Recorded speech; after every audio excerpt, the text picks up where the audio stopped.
नमस्कार, मैं हूं रवि कैंत्रा। एचएनएन पर खबर उत्तराखंड देख रहे हैं आप। खबरों की शुरुआत करते हैं। उत्तराखंड में मानसून आते ही विषम भौगोलिक परिस्थितियों के चलते हर साल आपदा जैसी संभावना बनी रहती है। इसी को लेकर सीएम धामी ने अधिकारियों को निर्देश दिए हैं कि सारा प्रशासनिक अमला अलर्ट मोड में रहे। सीएम का कहना है कि प्रशासन को जल निकासी के लिए नालियों की सही व्यवस्था करने के निर्देश दिए गए हैं। साथ ही आपदा संभावित इलाकों में पूरी तरीके से तैयारी करने के लिए भी कहा गया है।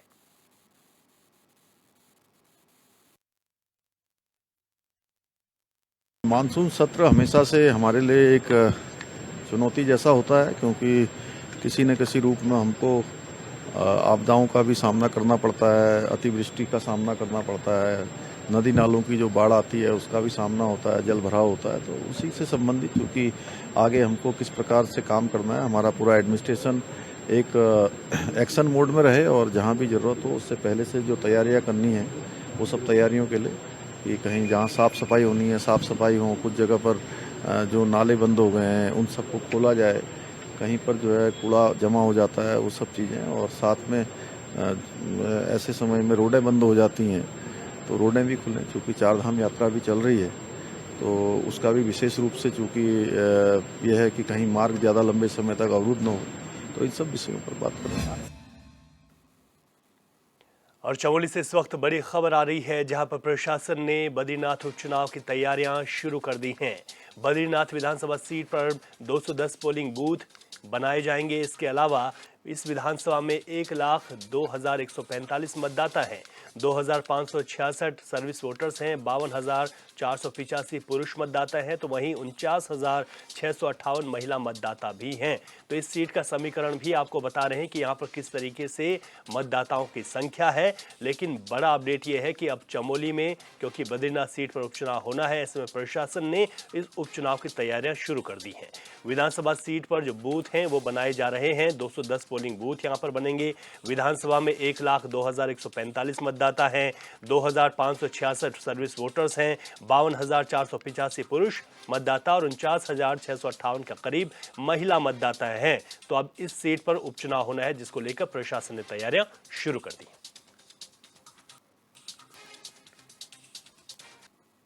चलिए आगे बढ़ते हैं। उत्तराखंड प्रदेश के कृषि मंत्री एवं उधम सिंह नगर जिले के प्रभारी गणेश जोशी ने जिले के अधिकारियों को बैठक में अधिकारियों को सख्त निर्देश दिए हैं और अपने ऑफिस में सुबह 10 से 12 बजे तक बैठकर जनता की समस्याओं को सुनने के लिए कहा है। मीटिंग के बाद जोशी काशीपुर में बीजेपी नेता दीपक बाली के आवास पर पहुंचकर पत्रकारों से रूबरू भी हुए। उन्होंने कहा कि इंडिया गठबंधन को जो सीटें मिली हैं उससे अधिक बीजेपी को अकेले मिली हैं।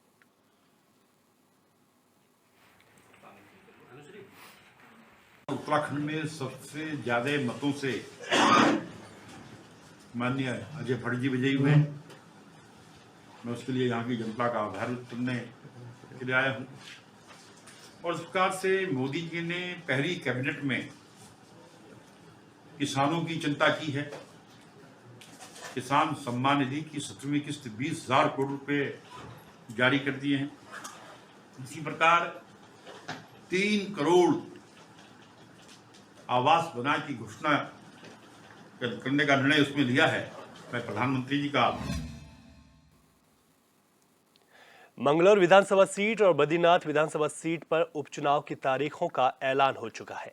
ऐसे में दोनों विधानसभा सीटों पर होने वाले उपचुनाव को लेकर राजनीतिक दलों ने अपनी तैयारियां तेज कर दी हैं। कांग्रेस दोनों ही विधानसभा सीटों को लेकर अपनी तैयारियों में जुट गई है।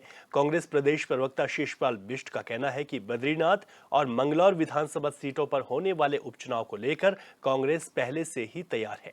वहीं बद्रीनाथ विधानसभा सीट को लेकर उन्होंने कहा कि निवर्तमान विधायक ने पीठ में छुरा घोंपने का काम किया है, उसका फायदा इस समय कांग्रेस को मिलेगा।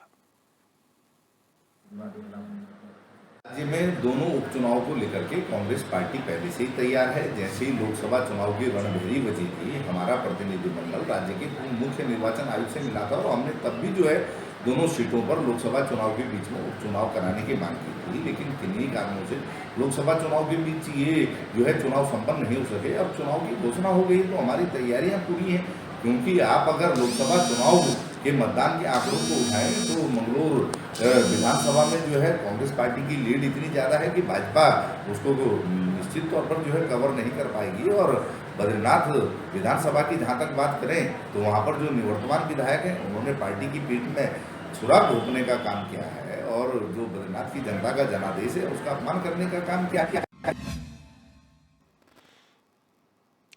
लोकसभा चुनाव के बाद प्रधानमंत्री नरेंद्र मोदी के नेतृत्व में तीसरी बार केंद्र में सरकार बन गई है। प्रधानमंत्री पद का पदभार संभालने के बाद पीएम मोदी ने ऐतिहासिक फैसले लेने भी शुरू कर दिए हैं। बीजेपी विधायक खजान दास का कहना है कि प्रधानमंत्री के तीसरे कार्यकाल में विकास के नए नए आयाम लिखे जाएंगे और उत्तराखंड को महत्व दिया जाएगा। एचएनएन ने इन तमाम मुद्दों को लेकर बीजेपी विधायक खजान दास से खास बातचीत की। प्रधानमंत्री नरेंद्र मोदी की 3.0 सरकार अस्तित्व में आते ही एक्शन में भी आ गई है। पहली कैबिनेट की बैठक में महत्वपूर्ण फैसले लिए हैं।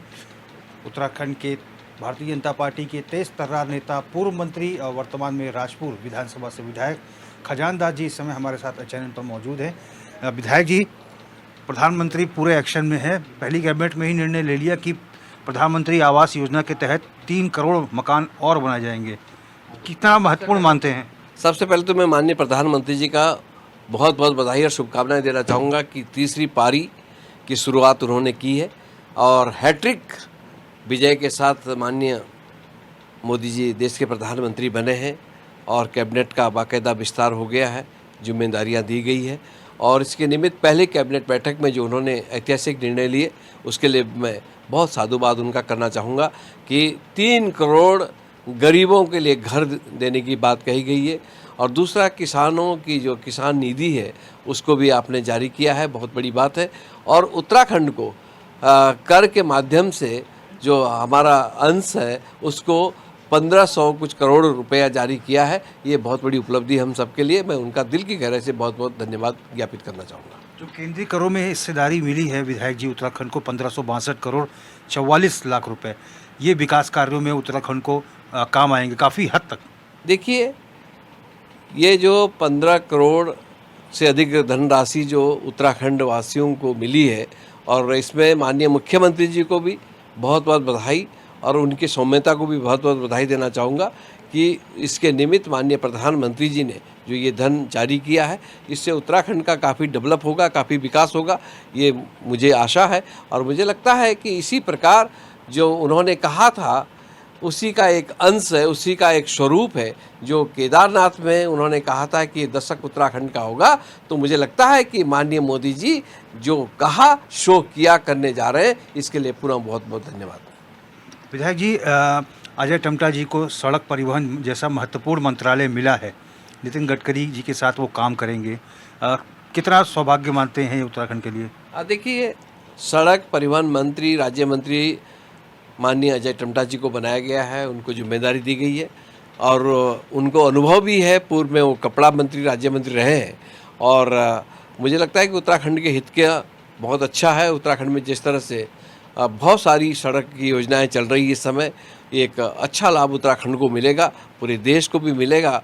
एक सहयोगी के रूप में आदरणीय गडकरी जी का आशीर्वाद लेते हुए वो काम करेंगे, तो मुझे लगता है कि उत्तराखंड का बहुत कुछ भला हो सकता है। विधायक जी, देखिए, एक महत्वपूर्ण सवाल है।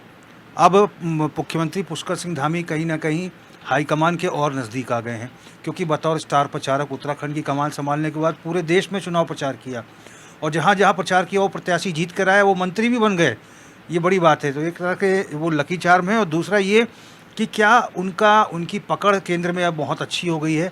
अब उत्तराखंड को विकास कार्यों के लिए जो भी केंद्रीय मंत्रियों से अगर वो मिलेंगे तो उसके अवरुद्ध होने का उसमें कोई दो राय नहीं। क्या लगता है? सबसे पहले मैं माननीय मुख्यमंत्री श्रीमान पुष्कर सिंह धामी जी को बहुत बहुत बधाई और शुभकामनाएं देना चाहूँगा कि जो समाचार के माध्यम से, electronic media, print media, social media के माध्यम से जो छन करके आया कि जहाँ जहाँ भी वो प्रचार करने के लिए गए वो प्रत्याशी जीते भी और साथ साथ में आज मंत्री भी बने। ये बहुत बड़ी उपलब्धि है, उनका भाग्य भी है और एक उत्तराखंड की देवभूमि है और उत्तराखंड देवभूमि का आशीर्वाद पुष्कर सिंह धामी जी के साथ है। इसीलिए ऐतिहासिक जो उन्होंने कार्य किए हैं, इसके लिए केंद्र ने जिस तरह से उनको महत्व दिया है, मैं अपने प्रधानमंत्री जी का, अपने राष्ट्रीय अध्यक्ष जेपी नड्डा जी का और माननीय अमित शाह जी का दिल की गहराई से बहुत बहुत धन्यवाद ज्ञापित करना चाहूँगा कि इसी प्रकार का आशीर्वाद आपका श्रीमान पुष्कर सिंह धामी जी पर और उत्तराखंड पर बना रहे और सबका कल्याण हो। इसके लिए मैं बहुत बहुत धन्यवाद ज्ञापित करना चाहूँगा माननीय प्रधानमंत्री जी का। विधायक जी, 2 सीटों पर उपचुनाव होना है, बद्रीनाथ और मंगलौर सीट पर। इसकी तारीखों की भी घोषणा हो गई है, परिणाम कब आएंगे ये भी घोषित हो गया है। क्या लगता है कि 47 सीटें विधानसभा में आपके पास है, 2 जीत जाएंगे तो 49 सीटें हो जाएंगी, कितना आश्वस्त हैं आप? देखिए, कुल मिलाकर के अभी चुनाव की घोषणा हुई है। 10 तारीख को अगले माह यानी कि 10 जुलाई को चुनाव होना है बद्रीनाथ सीट पे भी और मंगलौर सीट पर भी। भारतीय जनता पार्टी सजग रहता है, कार्यकर्ता सजग रहता है। भारतीय जनता पार्टी दिशा निर्देश देते रहती है कार्यकर्ताओं को समय समय पर, इसलिए कार्यकर्ता पूरी तैयारी के साथ जुटे पड़े हैं। पहले से ही कार्यकर्ता अपनी अपनी जिम्मेदारी को निभाते हुए काम कर रहे हैं, तो मुझे नहीं लगता कि बद्रीनाथ सीट को हम जीतेंगे संघर्ष करते हुए। और यहाँ भी संघर्ष है, जो बेंगलोर की सीट है उसको हम चुनौती मानते हैं, किंतु उस चुनौती को स्वीकार करते हुए उस सीट को भी हम जीतेंगे, ये मुझे विश्वास है। क्योंकि वो सीट बसपा के और कांग्रेस के पास पहले से रही है, इसलिए इस समय इस मिथक को तोड़ने का प्रयास होगा। और बद्रीनाथ की जो सीट है वो कांग्रेस के पास थी, किंतु कांग्रेस के जो हमारे माननीय विधायक थे वो आज भारतीय जनता पार्टी में सम्मिलित हो गए हैं, इसलिए वो सीट जीतना हमारे लिए सर्वोपरि भी महत्वपूर्ण भी है और हम उस सीट को जीतेंगे, ये हमारा प्रयास होगा। निकाय चुनाव में की क्या तैयारी है विधायक जी? देखिए, निकाय चुनाव अभी जिस तरह से बताया गया है कि 3 महीने बाद होना है, चाहे सितंबर के अंतिम सप्ताह में हो, चाहे अक्टूबर के फर्स्ट वीक में हो, और उसके साथ साथ पंचायत चुनाव का भी समय तब तक होगा। तो मेरा तो एक ही कहना है व्यक्तिगत तौर से कि अगर पंचायत चुनाव और स्थानीय निकाय चुनाव एक साथ हो जाए तो सरकार का खर्चा भी बचेगा और ये ज़रूरी भी है, और ताकि समय पे चुनाव भी हो जाएंगे। तो इसलिए पूरी तैयारी के साथ भारतीय जनता पार्टी अपना काम कर रही है। विधायक जी, एक महत्वपूर्ण सवाल है, मॉनसून सीजन में अमूमन ड्रेनेज प्रॉब्लम होती है, जल भराव जैसी स्थितियाँ आती हैं। आपकी विधानसभा जो है में भी समस्याएं आती हैं, बड़ी पॉश विधानसभा आपकी मानी जाती है। इसको लेकर क्या अधिकारियों के साथ आपने बैठक की? स्मार्ट सिटी का काम कितना पूरा हुआ और ड्रेनेज सिस्टम की क्या स्थिति है? देखिए, कल ही हमने एक महत्वपूर्ण बैठक की है और अधिकारियों को दिशा निर्देश दिया गया है कि मानसून आने वाला है, उससे पहले ही आप अपने नाले और जो नालियां हैं जो कहीं चौक पड़ी है उसको खोल लें, ताकि बरसात के समय में कहीं पानी न भरे, शहर हमारा स्वच्छ रहे। इसके तहत उनको निर्देशित किया गया, और जो इसमें अधिकारी लापरवाही करेंगे तो स्वयं उसका जिम्मेदारी होगी। तो ये बैठक हमने कल ही कर ली और माननीय मुख्यमंत्री जी भी बैठक करने वाले हैं, दिशा निर्देश देने वाले हैं। तो मुझे लगता है कि आने वाले समय में उचित होगा, ठीक होगा। विधायक जी, बहुत सारे क्षेत्रों में शहर में जगह जगह सड़कें खोद दी गई हैं क्योंकि वहाँ स्ट्रीट लाइट और तमाम चीज़ें लगनी है। इससे जो है कहीं ना कहीं जो पर्यटक आ रहे हैं उनको बहुत असुविधा हो रही है। बहुत सारी जगहों पे कंस्ट्रक्शन हो रहा है, सड़क पर मलबा पड़ा हुआ है, तो इसको लेकर कोई निर्देश हैं आपकी तरफ से? देखिए, विकास जब होता है तो कहीं ना कहीं परेशानियां भी होती है। अभी स्ट्रीट लाइट लगनी है, बहुत सारे काम होने हैं, कहीं खुदेगा भी फिर बनेगा भी। तो इसलिए ये लगातार विकास एक निरंतर प्रक्रिया है और ये विकास हो रहा है, विकास आगे भी होगा। तो इसलिए इसमें जहाँ पर दिक्कतें आ रही है, जहाँ पे खड्डे खुड्डे दिख रहे हैं, वो भरा जाएगा। जल्दी से जल्दी हम मानसून से पहले इस काम को संपूर्ण कर लेंगे। धन्यवाद विधायक जी। बहुत बहुत धन्यवाद। तो हमने बात की भारतीय जनता पार्टी के वरिष्ठ नेता, राजपुर विधानसभा से विधायक खजानदार जी से। उनका स्पष्ट तौर पर कहना है कि प्रधानमंत्री का कार्यकाल है वो तीसरा जो कार्यकाल है वो ऐतिहासिक है और शुरुआत के दौर में ही प्रधानमंत्री ने बहुत महत्वपूर्ण फैसले लिए हैं, जिसके लिए वो प्रधानमंत्री मोदी का धन्यवाद देते हैं। और उसके साथ ही उत्तराखंड के तमाम अन्य विषयों को लेकर भी विधायक जी ने अपनी राय रखी। HNN 24/7 के लिए अपने कैमरा पर्सन हिमांशु शर्मा के साथ रोहित विक्रम सिंह, देहरादून। हरिद्वार की मंगलौर विधानसभा उपचुनाव को लेकर तैयारियां तेज हो गई हैं। इसी संबंध में जिला निर्वाचन अधिकारी धीराज सिंह गब्रियाल ने रोशनाबाद स्थित कलेक्ट्रेट सभागार में प्रेस वार्ता की है। इस दौरान जिलाधिकारी ने बताया कि उपचुनाव को स्वतंत्र, निष्पक्ष और पारदर्शी रूप से संपन्न कराने के लिए जिला प्रशासन तैयार है। उन्होंने बताया कि दिवंगत विधायक सरबत करीम अंसारी के निधन की वजह से खाली हुई सीट पर मतदान किया जाएगा। साथ ही जिलाधिकारी ने यह भी कहा कि राजनीतिक दलों के प्रतिनिधियों को आदर्श आचार संहिता और चुनाव प्रक्रिया के बारे में जानकारी दी गई है और उनसे सुझाव भी लिए गए हैं।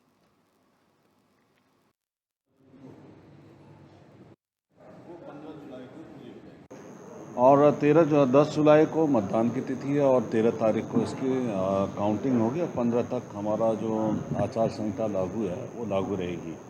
और चूँकि हरिद्वार जनपद में 2 नगर निगम से, अतः जो आचार संहिता है केवल हमारे मंगलौर विधानसभा क्षेत्र में ही प्रभावी रहेगी और जनपद के अन्य विधानसभाओं पे इसमें आचार संहिता का प्रभाव नहीं रहेगा।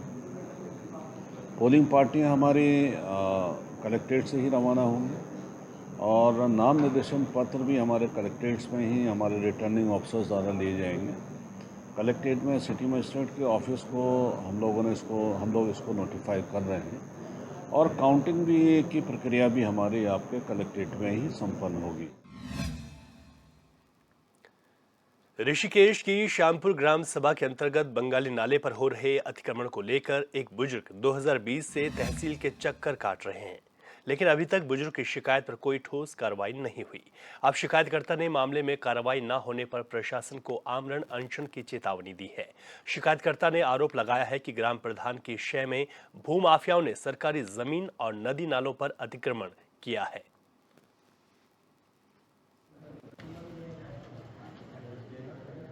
देखिए, आज मेरे पास जो जन सुनवाई में एक मामला आया है जिसमें नंबरदार फार्म में एक बुजुर्ग ने शिकायत की है कि कुछ लोगों द्वारा अवैध अतिक्रमण किया जा रहा है। तो मैंने तत्काल अपनी टीम को निर्देशित किया है कि मौके पर जाएंगे और अवैध अतिक्रमण पाए जाने की दशा में हम लोग तत्काल कार्रवाई करेंगे। मैं ग्राम ठाकुरपुर ग्राम सभा खैरी खुद का निवासी हूँ। मेरे सामने लंबरदार का फॉर्म है, ग्राम लंबरदार और ग्राम सभा श्यामपुर में।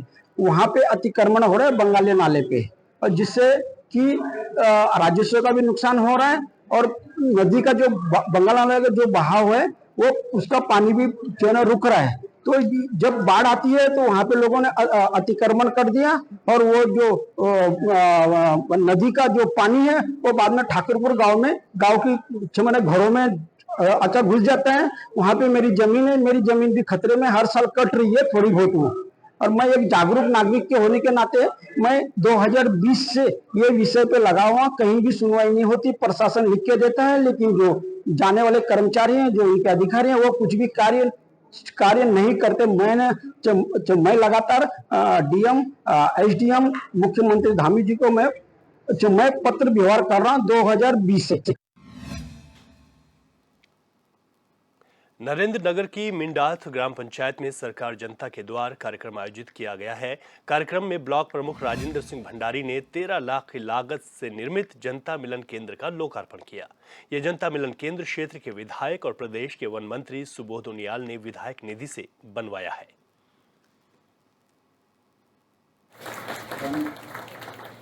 आज मुख्य अतिथि के रूप में हमारे ब्लॉक के निगरानी पहला प्रमुख माननीय राजेंद्र भंडारी जी के हाथों से लोकार्पण हुआ है। मैं उनका तहे दिल से धन्यवाद करता हूं और इन मातृशक्तियों का भी मैं तहे दिल से धन्यवाद करता हूँ। प्लीज़ तमाम संख्या में आए हैं और हमारे सतेज सिंह दवान जी जिस कार्यक्रम के संयोजक है, मैं उनको अभी साधुवाद और धन्यवाद देता हूँ जिन्होंने इस कार्यक्रम को इतना बढ़िया रूप से संपन्न किया है। इस तरह के कार्यक्रम को और ज़्यादा बढ़ावा मिलना चाहिए। इस कार्यक्रम में हमारे मुख्य अतिथि के रूप में इस ब्लॉक के हमारे ब्लॉक में आए थे, उनका इस कार्यक्रम में महिला ने बहुत जिस प्रकार के जोश और खरोश से उनका स्वागत किया वो भी देखने लायक था। ये सब दर्शाता है कि गांव की महिलाएं अब जागरूक हो रही हैं और इस तरह के स्वरोजगार क्षेत्र में उनके लिए जो भी कार्य सरकार करेगी वो लोग उसमें बढ़ चढ़कर भाग लेंगे। आने वाले समय ये सारे लोग आत्मनिर्भर बनेंगे। सरकार की जन कल्याणकारी योजनाएं और आम जनमानस तक किस प्रकार से पहुँचे हैं, उसके लिए सरकार की जो जितनी भी सारी योजनाएं हैं उन योजनाओं को इस प्रकार के बैठकों के माध्यम से और उनकी जानकारी दे करके जनकाल कल्याणकारी योजना की जो विशेषकर हमारी माता बहनें हैं और जो हमारे आजीविका मिशन के अंतर्गत जिन समूहों का गठन करके उनको स्वरोजगार उपलब्ध कराने की उन योजनाओं की जानकारी कृषि के क्षेत्र में बहुत सारी योजनाएं आज सरकार किसानों के लिए बना रही है, उसी प्रकार से उद्यानिकी क्षेत्र में भी सरकार की सारी सब्सिडी वाली योजनाएं हैं। तो निश्चित रूप से इस प्रकार की बैठकों के माध्यम से हम जहां सरकार की योजनाओं को पहुंचाने का काम करेंगे।